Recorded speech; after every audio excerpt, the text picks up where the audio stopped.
All right, here's a quick video on how to set up your new float valve kit from Rent-A-Coop. All right, so many of you might already have a waterer from Rent-A-Coop, and this can work on many types of our waters, all of them that are plastic. This kit comes with a hole saw for cutting the hole that this pipe will go into, and it comes with a garden hose connection that fits perfectly with any size garden hose in the United States. Step one, we want to drill a hole in our water.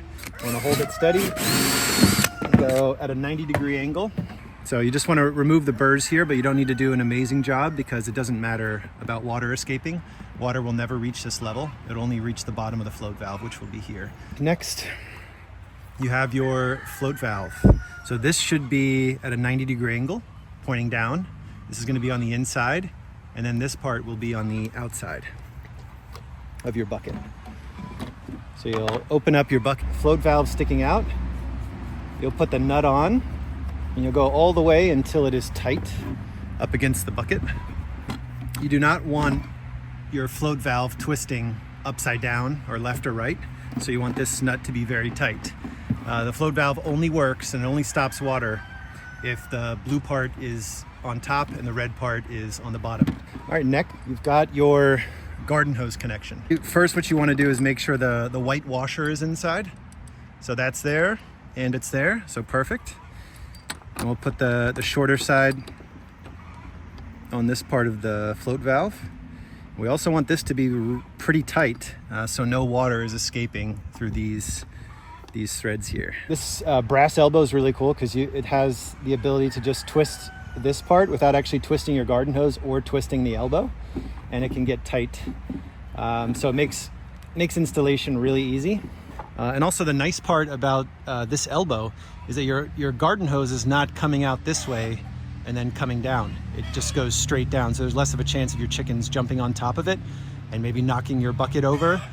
All right, water's on. You can hear that it's filling up.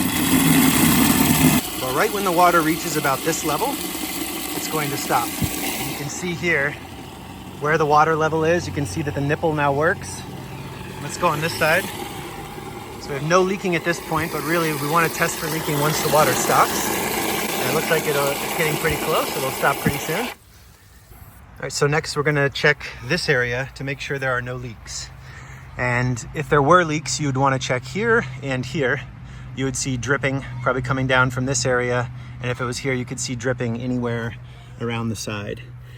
So there's no leaking, which means I screwed these on tight enough and there's no kinks in the inner washers inside. So everything's working properly. So let's imagine the chickens drank a bunch of water. And now your float valve would refill your bucket to the exact level it was before your chickens drank any water. And this is great whether you have a flock of 2 or whether you have a flock of 200. No matter what, your chickens will have an unlimited source of water, and in the warmer months like now, it'll be a cool source of water.